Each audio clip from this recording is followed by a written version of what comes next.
Ika-4 na kabanata. Tungkol naman kay Abraham na ating ninuno, ano ang masasabi natin? Ano ang kanyang karanasan tungkol sa bagay na ito?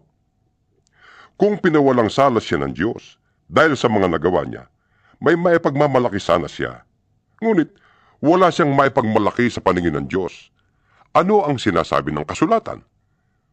Sumampalataya sa Diyos si Abraham at dahil dito, siya ay itinuring na matuwid ng Diyos. Ang ibinibigay sa taong gumagawa ay hindi itinuturing na kaloob, kundi upa. Ngunit, ang hindi nananalig sa sariling mga gawa, kundi sumasampalataya sa Diyos na nagpapawalang sala sa makasalanan, ay pinawalang sala dahil sa kanyang pananampalataya. Kaya't, tinawag ni David na mapalad ang taong tinanggap ng di dahil sa sariling nagagawa.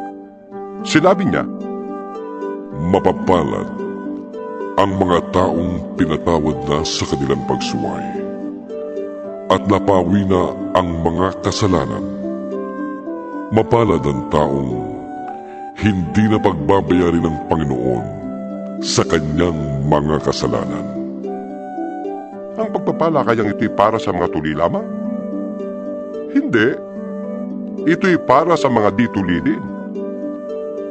Sinasabi natin batay sa kasulatan na pinawalang sala si Abraham dahil sa kanyang pananampalataya. Kailan yun nangyari? Bago siya tinuli o pagkatapos? Hindi pagkatapos, kundi bago siya tinuli.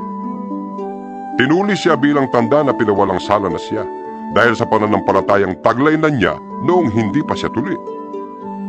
Kaya't siya'y naging ama ng lahat ng sumasampalataya sa Diyos at sa gayon, sila'y pinawalang sala kahit na hindi sila tinuli.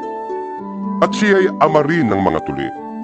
Hindi lamang dahil sa kanilang pagiging tuli, kundi dahil sa sila'y nanalig ding tulad ng ating ninunong si Abraham noong bago siya tinuli.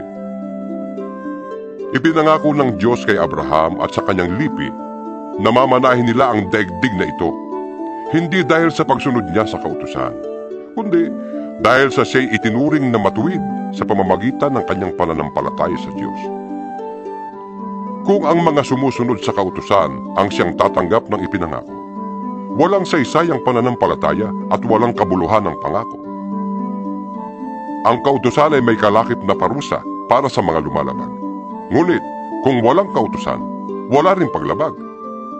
Kaya nga sa pananampalataya na babatay ang pangako, upang ito'y maging isang kaloob na makakamtan ng lahat ng anak ni Abraham, hindi lamang ng mga sakop ng kautusan, kundi ng lahat ng may pananampalataya tulad ni Abraham. Sapagkat siya ang pinakaama nating lahat. Ganito ang nasusulat. Ginawa kitang ama ng maraming bansa. Ang pangakong ito'y may bisa sa harap ng Diyos na kanyang pinapangaligan.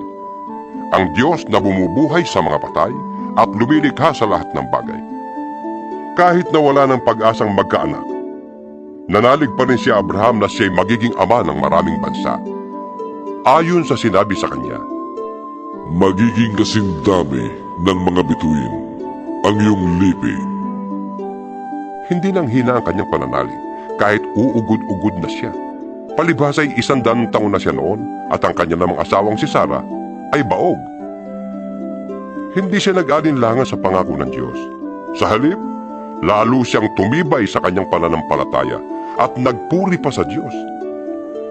Lubos siyang naniniwala na tutuparin ng Diyos ang kanyang pangako. Kaya't dahil sa kanyang pananampalataya, siya'y itinuring na matuwid ng Diyos. Ang salitang itinuring na matuwid ay hindi lamang para sa kanya, kundi para sa atin din naman. Tayo man ay ituturing na matuwid, tayong sumasampalataya sa Diyos na muling bumuhay kay Jesus na ating Panginoon. Siya'y ipinapatay dahil sa ating mga kasalanan at muling binuhay upang tayo'y mapawalang sala.